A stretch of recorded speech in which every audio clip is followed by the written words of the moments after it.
Harry Douglas, finish this sentence. Jaden Daniels without Terry McLaurin is? I would say a quarterback that has entirely too much on his plate. When you look at last season, he led this team in rushing with 891 rush yards. You look at the defensive side, they were 30th in stopping the run. He covered up for so many deficiencies within this football team.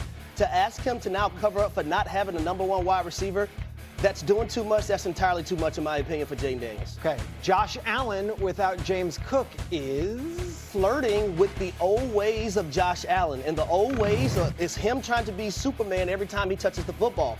One of the unique things about Joe Brady becoming the offensive coordinator, the run game was more valuable. He got Josh Allen to understand, take the check down, throw the football away, run it, tuck it. Don't make those boneheaded plays that we've seen from other quarterbacks. But if you do not have James Cook, then Josh Allen's going to feel like he has to do more, and sometimes that might not be a great thing. Cowboys without Micah Parsons are? Well, that defense stands no chance without Micah Parsons. So you might as well go ahead and hang it up. It's already a long stretch to see if this team can make the playoffs. But if you have one of the best pass rushers that can sack the quarterback, in which he's done a very, very good job, 52.5 sacks within his first 4 years. If he's not there, then this team and this defense, they don't stand a chance. Don't stand a chance. It's so extreme, and yet I think a lot of Cowboys fans feel the same way. Yesterday, Jerry Jones explained why he believes a deal was already struck between he and Micah a few months back in a way that only Jerry can. Take a listen to the sound from a media I bought the Dallas Cowboys with a handshake. Took about 30 seconds, and I gave the number, shook hands.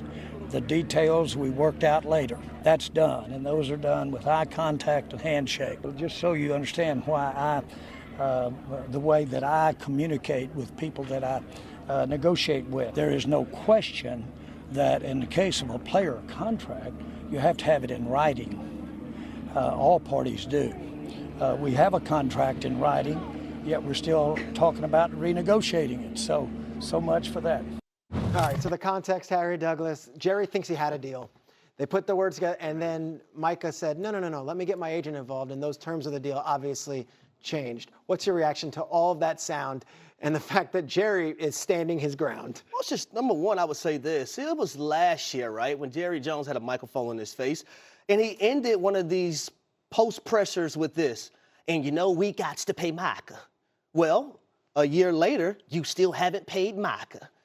To sit there and think that you have a handshake deal with a player in 2025 from a meeting that stemmed from leadership that shifted to contract talks is insane, in my opinion.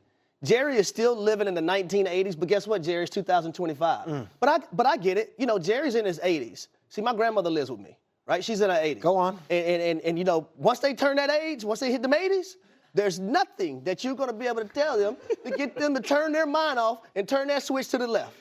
Their switch is always turning right. Give me an example of Grandma. What has she got that just, she just will not bet? She's in her ways, huh? Hey, Grandma, you should not be driving to Florida anymore. Let one of us drive you to Florida, Grandma. Give me that driver's license. Nope. I want to drive. It's my peace of mind. I'm driving to Florida every month. Yeah. Okay. Damian Woody, is there someone who you think could maybe pull Jerry aside and say, let's revisit this? Or is this a guy who's just stuck in his ways and digging in his heels? No, this is Jerry Jones' show, and we're living in it right now. And so, it's just, listen, I think Jerry Jones sometimes is just sitting in his office, and he's just looking at whether it's this show or whatever show, and we're just talking about this type of stuff. He likes this visual. Well, He's laughing at all of us, too. He's loving us. He's loving us because I've always said Jerry Jones is a Hall of Fame. Not only is he in the Pro Football Hall of Fame, but he's a Hall of Fame marketer. Maybe the greatest marketing mind in sports history. In sports history, that's Jerry Jones. And so all this talk about the contract situation between him and Michael Parsons, listen, at the end of the day, you know what Jerry Jones does? He signs the stars. We saw it last year with Dak Prescott when he got literally, came to agreement, signed his contract the day of the first game against the Cleveland Browns. We've seen it with CeeDee Lamb. Jerry Jones signs his stars. Yeah, it's going to go through a lot of drama, but that's what he does. But none of those stars demanded a trade. None of those stars had a podcast where they air out laundry from the team. None of those stars Peter, it's the Dallas Cowboys. But this guy's different. I don't know if Jerry loves this guy. He might have wanted to pay. I don't get the feeling that Jerry wants to pay him right now. Well, Micah Parsons is okay being the villain, which Jerry Jones doesn't like. He's done this with other guys. He can do some backdoor deals. This is different, and he's their best player. So it's a major issue in this locker room. They're trying to win a Super Bowl. However, I will say, to your point, people in Dallas, the players there, they know this is part of the job description. Distractions. Like when they work out in the building, people are taking tours through the hallway, watching them lunge and lift weights. So it's part of the deal. But meanwhile, Jerry Jones, I talked to other teams about this. Even for Jerry Jones standards, they are flabbergasted by what he's doing because he's costing himself millions upon millions of dollars by not doing this 8 months ago. Well, to your point, when you look at the Philadelphia Eagles and Himbo, this is a stat that you gave a lot of us. When you look at Jalen Hurts, Devontae Smith, and A.J. Brown, $47 million is their cap hit for 2025. Dak Prescott, $50.5 million. And you wonder why a team in Philadelphia has won a Super Bowl a season ago and has been to 2 of the last 3 of them. They get ahead of the curve. That's what Howie Roseman does. It's all been done, though. That's yesterday's news. Now we're here today, and he can't go back and pay him 2 years ago. He can. Does this thing get done? Do you think it gets done before week 1? I haven't talked to anybody in Dallas's building who thinks Micah Parsons will be playing somewhere else. Okay. They think that he's going to end up there, that they'll work something out, that this is part of a very ugly process. But he's okay being the villain, and there's a lot of trade interest. So they're going to get a massive offer at some point. It just depends on whether they turn it down or not. I think they'll turn it down. To your point, Guys, they're going to get this deal done. Yeah. They're going to get this deal done. When, Big Wood? Right before the game. Right before the game, baby. Right before the game. week of week 1. Right before that Thursday, that Monday or that Tuesday. You know, where everybody, man, the Eagles, can they redo it? Can they repeat? Are we going to be talking about the Eagles now becoming the next dynasty? Oh, no. Jerry Jones, no, we're going to stop all that talk. and you know, We're going to sign Mike. they're in California. They play Sunday against the Rams, and Jerry's been. He's at Nobu. He's at Lucky's in Montecito. Jerry is not like in a corner working the spreadsheets here. He is actually enjoying himself out in LA as well. So he's nonplussed. But are we nonplussed about Matthew Stafford? Because this is our next stop in the conversation. 37 years old. He has not taken a single snap in practice. He's nursing a sore back, and it's preventing him from practicing. Coming off a playoff run in which they were so close from beating Philly last year. The Rams opened the regular season less than a month away against the Texans, and Stafford has not taken a snap. Jeremy, let's start with just the information on it. What are you hearing about Stafford, his back, and maybe the opportunity of him maybe getting on the field before week 1? To your word, they're not nonplussed, but they're not plussed either. Like there's mild concern, but they're not panicked. So I'm told that they have not created an alternative plan for week 1. Stafford is still the plan. They expect him to play. He's doing some light work, some jogging, getting himself ready behind the scenes. They're saying, look, he's 37-year-old. He's had back issues. He's had a lot of injuries. Why would we rush this on August 7th? That's kind of their mentality right now. But at the same time, we're talking about epidurals and back injuries, and it's not good. So they're easing him into it. They want to err on the side of caution. They still feel like he's going to be ready to play. D-Wood, your thoughts?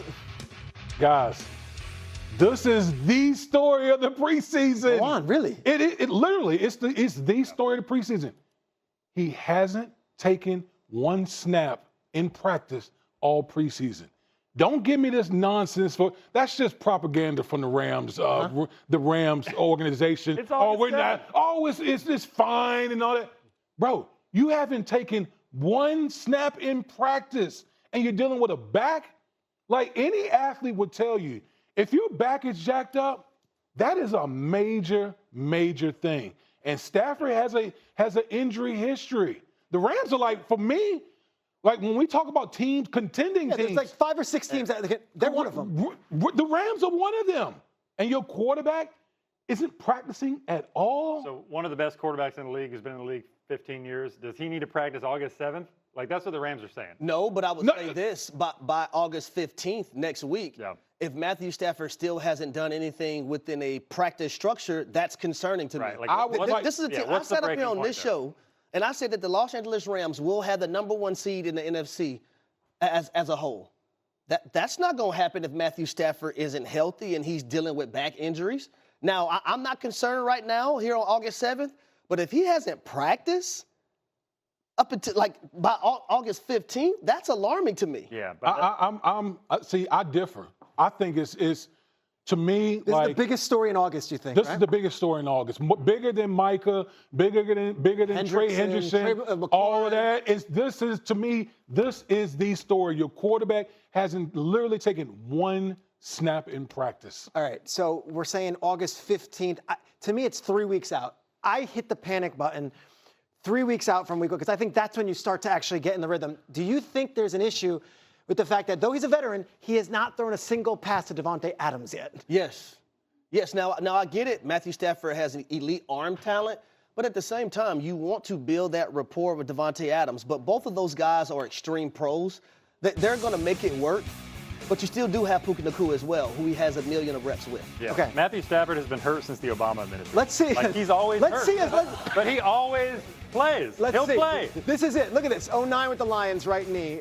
Right shoulder with the Lions. Then the hip back, and then he gets the neck injury where he missed a lot of time with the Rams a few years back, but he always plays. I think his back, it says back soreness.